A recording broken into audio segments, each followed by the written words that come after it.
when they start talking, when the people who I fight, when they start talking, that's when y'all get dumb.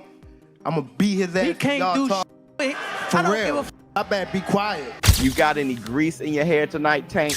That is it. Lamont, please say that in the second fight. Any questions? You got any grease in your hair tonight, Tank? Like, you got any grease in your hair tonight, Tank? Like, How many rematches that you fought? 0. What do you have to do to create enough separation where this don't happen again? Whew, it's a good question. It's gonna be based on my training camp. I have to push myself a little harder. If that didn't get me the win, and I have room. I definitely have room. What happens when pride, power, and unfinished business collide under the lights of Las Vegas? What happens when the boogeyman of the lightweight division gets pushed to the edge by a man no one saw coming? This isn't just another rematch, it's a reckoning. Today, we break down the long-awaited rematch between Gervonta Tank Davis and Lamont Roach Jr., set for August 16th in Las Vegas. The storm before the fight. Let's not sugarcoat it. Tensions have reached boiling point. The press conference, absolute chaos. Tank Davis stormed in with a cold glare and a warning for Roach. I'm ending Lamont in front of a stunned audience. What's good, guys? Red Corner Boxing here. So the Ring Magazine has today confirmed that Gervonta Tank Davis versus Lamont Roach Jr. 2 will take place on August the 16th in Las Vegas, Nevada. It's a great fight. We need to see it again. Who wins it and how, lads? Let us know here on Red Corner Boxing. Promoter Gary Jonas shed some light on the negotiations for the rematch. While he didn't give too many details, Jonas did say that the second bout between Davis and Roach Jr. is all but finalized. Let's hear what he got to say right now. Important question on everyone's mind. How close is the rematch? How big will it be? How close is it to getting done? Very close. It's in my mind, it's a done deal, but there are formalities, but it's a done deal, and it's not far. They locked eyes, cameras flashed, fans held their breath. That wasn't pre-fight hype. That was war declared. And this is more than just a fight. This is revenge. This is legacy. And it all started back in March when these two warriors met at the Barclays Center in Brooklyn. One coming up with I Tank hope he don't fight Lamont, actually. Like, I hope he don't get in the ring with him again. Because at the end of the day, if he lose, it's just going to look bad on the fight with me. So it's going to look like somebody else already did it. I You want Tank to knock you out, yo. I ain't even gonna lie to you. I heard him say, like, yo, I want to fight Tank, and that's nice, but why do you want Tank to knock you out so bad? Like, Look. That sound good. That sound real good, but she's too little. Too little. I promise you he's too little. Lamont is signed and ready to go for the rematch, correct?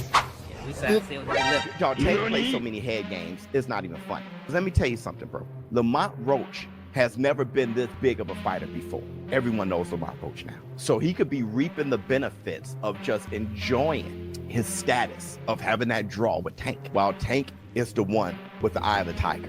Tank is probably in the gym training his ass off and then sign the contract like, all right, we got to fight when? June. Oh, shit! Let's hurry up and dash your ass. Sugar Ray Leonard did that to Roberto Duran. Duran was told that he had a fight in a couple weeks, and he was like, dude, I'm 190 pounds in Panama, which is why Roberto Duran was out of shape in the No Mas fight and was like, no mas. So Tank could be over there working, sign the contract in 3 weeks, and all of a sudden Lamont Roach got to put a train. March 1st, the controversial draw. Their first clash was supposed to be another walk in the park for Davis. Vegas even had him a 600 favorite. But Lamont Roach Jr. had other plans. He didn't just show up. He stood his ground. He stunned the world. Tank Davis fighting a minus 1,600 as your main event odds is crazy to me, dude. That's crazy. That underdog lived up to the hype. He ended up, overperforming. Lamont Roach, credit to him, all this other stuff. And it took some politics to keep Davis as champion. You ever see guys getting the referee their own fight? Dude, anybody else takes that knee, you're getting counted, bro. The referee, actually, his instinct, if you watch that, the referee's instinct was to count. If you notice, Steve Willis started counting, and then he looked at the timekeeper outside the ring, wasn't counting, and he stopped counting. So you get to call your own timeout. Earlier in the fight, if you saw that shoulder barge that Tank did to Roach in the clinch, he didn't get a warning, but Roach's reaction got the warning. This is the politics we're dealing with. You keep doing this, you're looking at short-term money and long. He take a knee. You need to lose like 10-8 that round at least, no? And plus the corner go up and put it a towel in the face. That's a disqualification for sure. I'm talking about the rules, but It's not my. Scorecards, one judge had it 115-113 for Davis. The other two, 114-114. Result, majority draw. Result, outrage. The controversy hit critical mass in round 9. Tank Davis took a knee after a jab from Roach, not ruled a knockdown. Referee Steve Willis started counting and then stopped. Roach's corner, fuming, the fans booing, and the boxing world demanding answers. To go ahead and keep it real with y'all, I think that knee that Tank took was because Lamont Roach was in a rhythm and Gervonta Davis tried to throw this man off a rhythm. Do I believe the Murray's sport waves, the soul glow was in his eye? Absolutely not. I believe that man Tank got nerve-eye and said, hold on, this man Lamont Roach is cooking. I need to take me a quick timeout and a quick break. It's nasty. It's horrible. It's disgusting. It's bad enough how hard and difficult it is to beat this man. Most fighters is weight drained. Most fighters has clauses on them. So when somebody who's coming up is able to compete with Gervonta Tank Davis, you handicap the man with trash rules. The aftermath and the excuses. Davis's explanation, hair products. He said the grease from a recent hair treatment mixed with sweat burned his eyes and forced him to take a knee. Can you describe what the feeling was like in the ring? And was it to get the towel out, to get the burn out of your eyes, or what was going on? And I didn't want to get caught.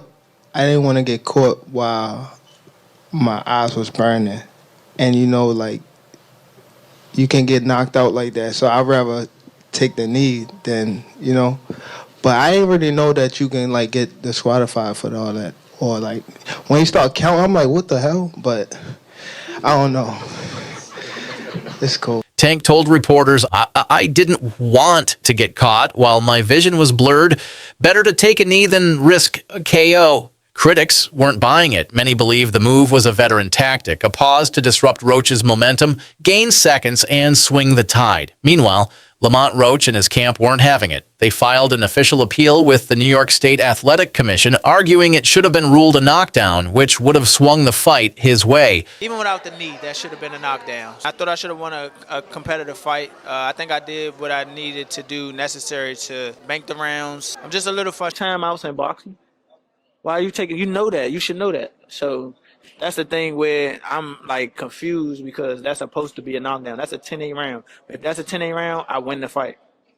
So, you know what I'm saying? Like that draw turned into a 115-114 my way.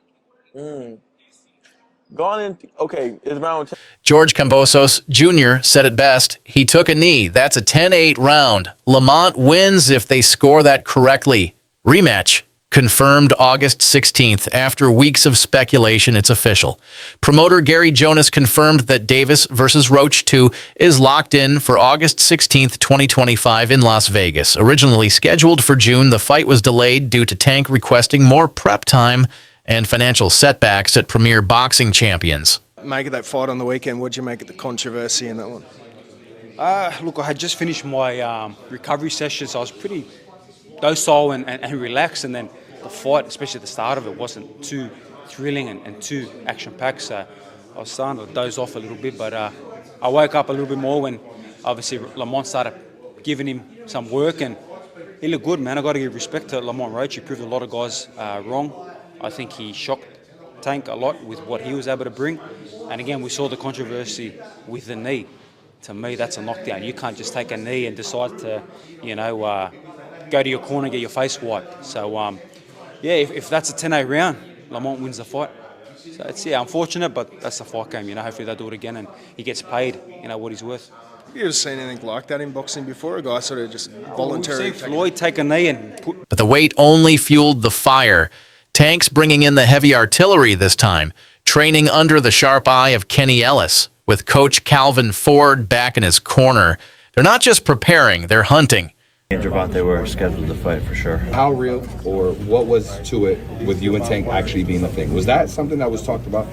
Yeah, no, it was highly talked about and in negotiations and almost ready to make happen, but he has to do his rematch with Lamont and get that W, and then we'll be able to run it back. Strategy for the rematch. According to insiders close to Tank's camp, the game plan is clear.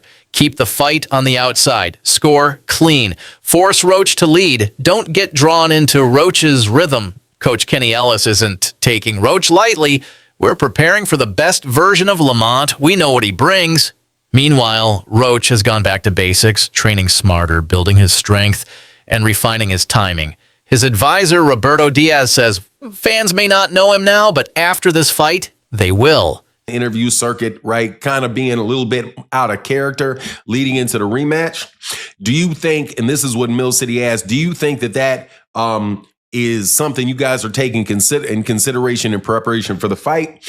And what Kenny Ellis said was, look, man, we're not falling for the banana in the tailpipe. We know what Lamont Roach brings to the table, and he says that Lamont Roach is we're not believing that he's out there drinking or blowing up a bunch of weight and all of that. You know, he says what most people say, hey, we're going to prepare for the best version of Lamont Roach that is going to that'll come for us. But the way that he saw the fight coming out was he said he sees it like the fight before, a lot of really crisp shots landing. And the fight is going to be similar, but hey, the fight at the same time is going to be very different. Now, I just happen to have a very good friend named Phoenix the Assassin who breaks down fights for me. He's a trainer, got a world-class eye for fights. And what he speculated should be the difference between the first fight and the second fight for Gervonta is that Gervonta is going to need to spend a lot more time fighting on the outside and scoring points for a longer period of time on the outside, and then making sure that, and basically forcing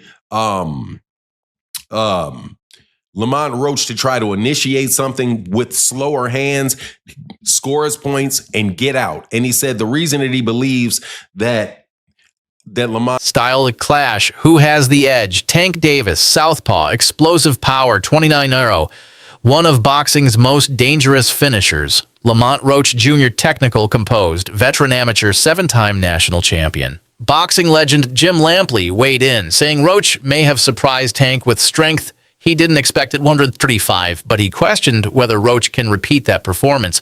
It's a setback for Tank. Roach had more resistance to power than expected. The wild card, Jake Paul, and then there's the elephant in the room, Jake Paul. All right, Sean Zattel here with the legendary Jim Lampley, ppv.com, and called a controversial draw tonight. The crowd inside Barclays, they did not like it. What did you think of the verdict, Jim? Was it the right call? An upset draw is always a mixed bag for fans, for people in the sport, et cetera, et cetera. I thought it was, in essence, the right decision. The only question about whether the upset draw is justified is whether Steve Willis erred in not deducting a point in a late round when Tank Davis appeared to touch the canvas with his hand. And, that is going to stay in the woodwork and haunt the fight in the breach a little bit. But at the end of the day, it's a setback in Tank's career and for his reputation. I think most observers expected him to knock Roach out, particularly because Roach was moving up from 130 to 135. Sometimes when a fighter moves up in weight, he gets stronger, and it looked as though maybe Roach did get stronger and had a greater ability to resist Tank's power than other opponents have had, because Tank did tag him with a lot of... Yep, the YouTuber turned fighter has publicly said if Tank wins this rematch, they'll reignite talks for a 10-round exhibition later this year. A cruiserweight versus a lightweight, 195 halbs, sure, but boxing is no stranger to circus acts. But first, Tank has to get past the man who nearly took his crown. And Roach, he knows this is his shot at rewriting the story forever. What's at stake? For the untouchable, true school sports. Let's go, baby. Bow! Be careful what you wish for because it can become a reality. Yeah. All right, Brennan Taylor here, True School Sports. I'm with Roberto Diaz. Roberto, good to see you as always. Likewise, thank you. Thanks for having me. Yes, for sure. You're part of Lamont Roach's camp. Well, what's your official role with Lamont I'm an Roach? advisor for him. Okay, so you guide him on how to make certain decisions? Correct. Okay. We've been together for many years since his pro debut back in the days at Golden Boy. and after we both parted ways, we hooked up. Okay, that's pretty cool. That's pretty interesting because, you know, now that you guys are not with Golden Boy, you're still together. So Absolutely. you guys must have had a good relationship when you were at Golden Boy. Always had a good relationship with him and his father, and obviously I'm honored and just, you know, honored to be a part of him. And when I got the call to continue working with him, it was a no-brainer for me. Okay. A lot of the boxing media and the boxing fans are overlooking Lamont Roach, and they're angry that Tank isn't getting fights against Shakur Stevenson, Keyshawn Davis, these kind of guys. But what can you, from someone that's been with him from the beginning, what can you say about the talent level of Lamont Roach? I don't blame the fans, but it's a little bit of the unknown for them. It's a little bit of they don't know who he is. On Saturday night, they're going to know who he is. They're going to respect him, and they're going to become fans. One thing about Lamont is he fought all the styles. The kid has the talent. The kid has the want, but he's never had the opportunity to be on this type of stage. Now it is. Now it's on him. He's put in the work. The talent's there. The hunger's there. He knows what a win means. And here's where it's important. The fans are okay not to know, because until they are introduced, like they know who Shakur is, they know who these other guys is. They'll know on Saturday. But most importantly, Tank knows what he's facing because he brought in two of the best trainers in boxing. Not one, but two. This isn't just about belts. This is about pride. It's about proving the first fight wasn't a fluke or a gift or a technicality. A loss for Tank could derail mega fights with Shakur Stevenson or Keyshawn Davis. A win for Roach? He becomes that guy. The one who beat the unbeatable. And you know what's crazy? Some fans are now more excited for this fight than a Tank versus Shakur bout. Why? Because Roach came to fight. He didn't run. He didn't fold. He brought the smoke. You feel like that fight with Tank, the rematch with Roach, is bigger than perhaps a Shakur Stevenson fight now? Yeah, for sure. Tell me why. Tell me. He got in the ring. He got in the ring with Tank with no hesitation. Okay. For the hell of a fight, you know. Everybody want to see it again, and Shakur's last three fights, they criticized him, you know, because of his style of fight. No offense to him, but this is the reality. People criticize him because of the way he fight, you know, and they don't want to see that. They rather see Roach. So now we ask you, fight fans, who takes it in the rematch? Will Tank remind us why he's the baddest man in the division, or will Lamont Roach Jr. complete the upset and rewrite boxing history? Drop your predictions in the comments. Smash that like button, subscribe for more fight breakdowns, and hit that bell so you don't miss a second of the build-up to August 16th.